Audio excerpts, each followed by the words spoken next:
ఓటమికి గల కారణాలను అన్వేషించుకుంటూ రానున్న రోజుల్లో బీఆర్ఎస్ పార్టీ అభ్యర్థికి పనిచేస్తామని Korutla BRS MLA doctor Kalvakuntla Sanjay అన్నారు.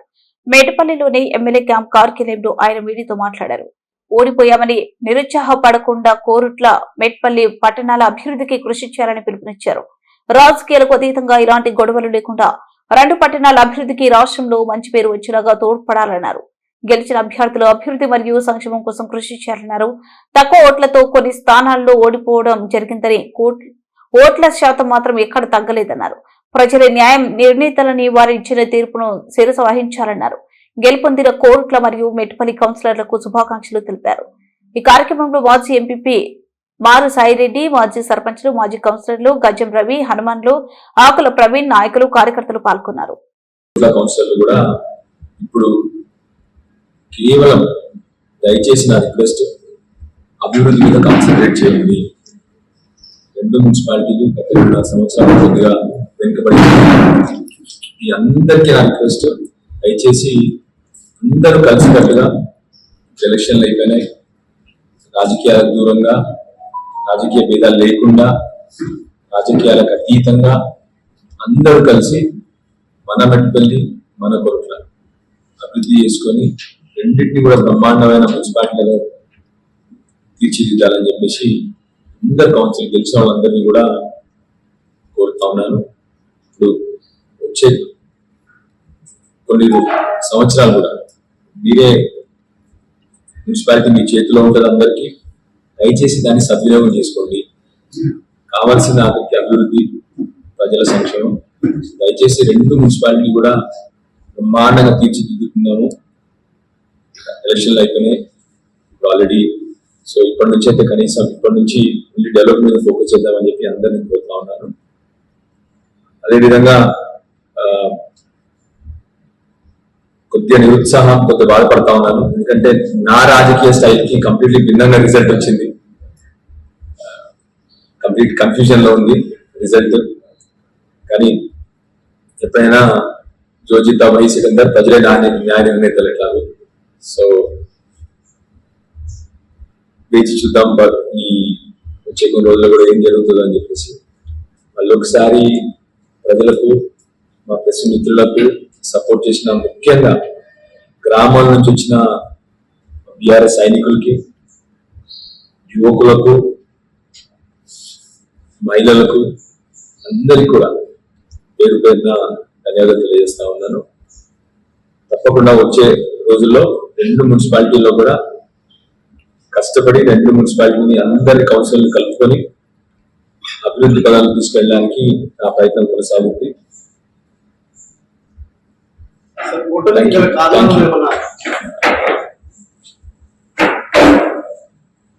ఈ చైర్మన్ సీట్లో ఉన్నాము ఇప్పుడు ప్రస్తుతానికి అయితే.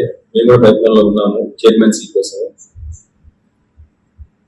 నా నమ్మకం ఏంటంటే బీఆర్ఎస్ చైర్మన్ అయితే అభివృద్ధి బాగా తొందరగా మంచి జరుగుతుందని చెప్పి నమ్మకం నాకు.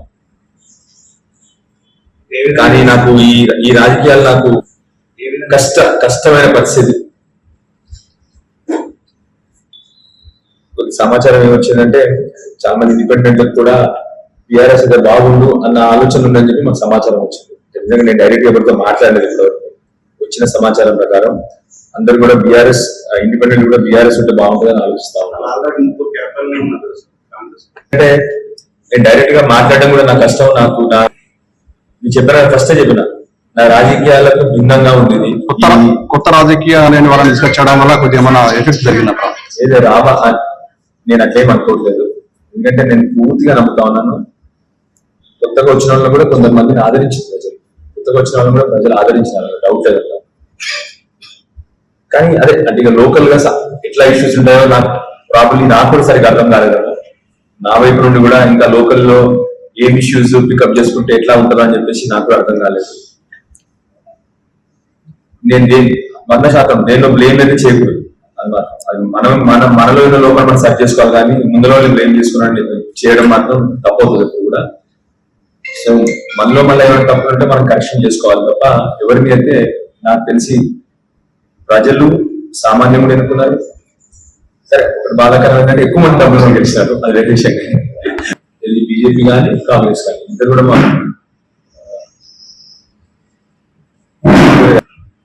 నిజం చెప్తానన్నా చాలా షాకింగ్ గా ఉంది. చూద్దాం వచ్చే 2 రోజులు ఎట్లా ఎట్లా అని చెప్పేసి అందరితో మాట్లాడుతూ ఉన్నాము. అయితే మా వాళ్ళు కూడా ఉన్నారు ఇప్పుడు. సో ఒకసారి మాట్లాడి చేసినాము. నాకు తెలిసి ఎవరు చేయకూడదు, ఎందుకంటే బ్యాక్ లో విప్పించినాము. విప్పించిన తర్వాత ఎవరు కూడా చేయకూడదు. అన్నిటికంటే ముఖ్యంగా మా, ఎందుకంటే అలాంటి వాళ్ళని సరి పార్టీ మారకూడదన్న బ్యాచ్ తోనే కాన్సెప్ట్ తోనే వచ్చినాం మేము. సో చాలా బాగా మీద నమ్మకం ఉంది నాకు. చాలా వరకు ఎవరు కూడా పార్టీ విత్ అగేన్స్ట్ పోరని నాకు నమ్మకం. అధికార పార్టీ తెలుసు కదా, అంటే మీరు ముందు ఊహించారా అసలు? అంటే నిజంగా చెప్తా ఉన్నాను. అసలు అంటే నాకు తెలిసి మీకు చాలా మంది ఇప్పుడు సర్వే చాలా మంది నాకు చెప్పినారు ఇన్ఫర్మేషన్. ఊహకు అందలేదు, అసలు ఊహకు అందలేదు. చాలా మంది ఎలక్షన్లు కొట్లాడినారు, అదే అత్య స్వల్పం మార్జిన్లతో గెలిచినారు. సో ప్రాబ్లీ అందుకొరకే ఎవరికి ఇది అందలేదు ఇన్ఫర్మేషన్. ఎందుకంటే అంత చిన్న మెజారిటీ చూస్తున్నారు, చాలా చిన్న తక్కువ మెజారిటీలో వచ్చినప్పుడు ఏమవుతుందంటే మీరు చేసే సర్వేలో కానీ ఎవరు చేసే సర్వేలో కానీ అది ఎవరికి అందలేదు. అసలు దగ్గర కూడా ఊహకు దగ్గర కూడా లేకుండా ప్రజలు ఆ ప్రకారం వాళ్ళకి యాక్చువల్లీ 3 నుంచి 4 కూడా లేకుండా 3 నుంచి 4 సీట్స్ లేకుండా యాక్చువల్లీ ప్రజలు మార్పు కోరుకుంటున్నారు. ప్రాబబ్లీ ప్రజలు ఏం కోరుకుంటున్నారో తెలుస్తుంది. ఇప్పుడు ప్రజలు మార్పు ఫుల్ కోరుకుంటారు. అంటే ఒకటి మాత్రం షూర్, మనకు వచ్చిన రిజల్ట్ ప్రకారం చూస్తే ప్రజలు ఏం కోరుకుంటారో కన్ఫర్మ్ గా కూడా లేదు రిపోర్ట్. ఎందుకంటే కేవలం వాళ్ళకు కూడా కొద్దిగా ఎక్కువ వచ్చినా కూడా వాళ్ళు దగ్గర కూడా లేవు.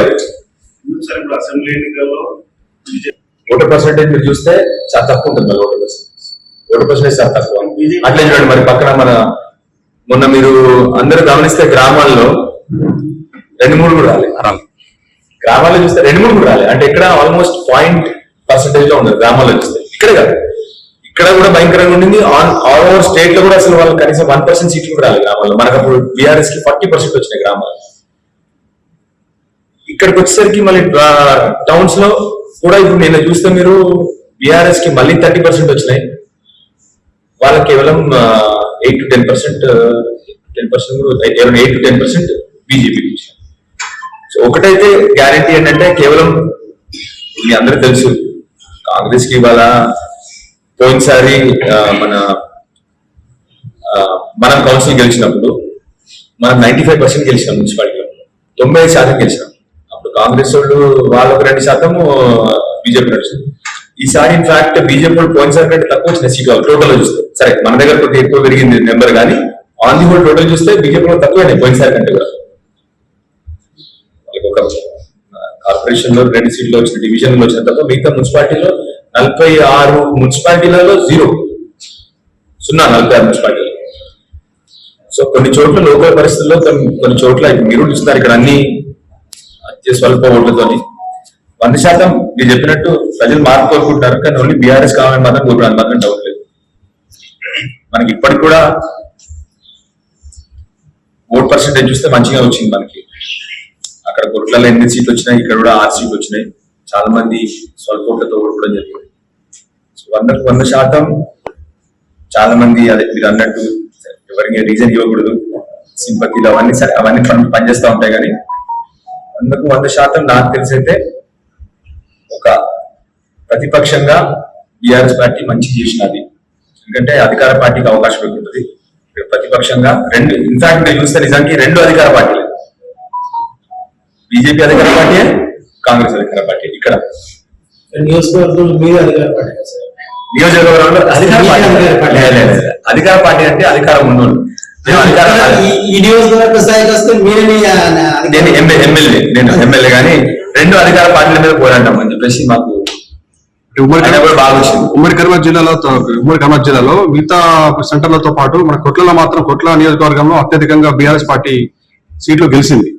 అంటే దాని మీద మీరు కొద్దిగా అంటే దాన్ని తప్పకుండా అందరూ చెప్తాను, ఇంకా ఎక్కువ గెలవాల్సింది. నాకంటే మాకు మినిమం కొట్లలో 9 సీట్ల ఓట్లలో ఒకటేమో 20 ఓట్లతో అట్లా మేము మినిమం ఎక్స్పెక్ట్ చేసింది. కొరట్లలో కూడా మినిమం అనుకున్నా నేను 12 నుంచి 14 ఓట్ పర్సెంటేజ్ బాగానే ఉంది. కానీ జరిగింది, దాన్ని యాక్సెప్ట్ చేయాలి మనం. ఎందుకంటే మున్సిపాలిటీలో అట్లా లోకల్ ఎలక్షన్ లో క్లోజ్ ఎలక్షన్స్ ఉంటాయి కూడా, కాబట్టి యాక్సెప్ట్ చేస్తాం.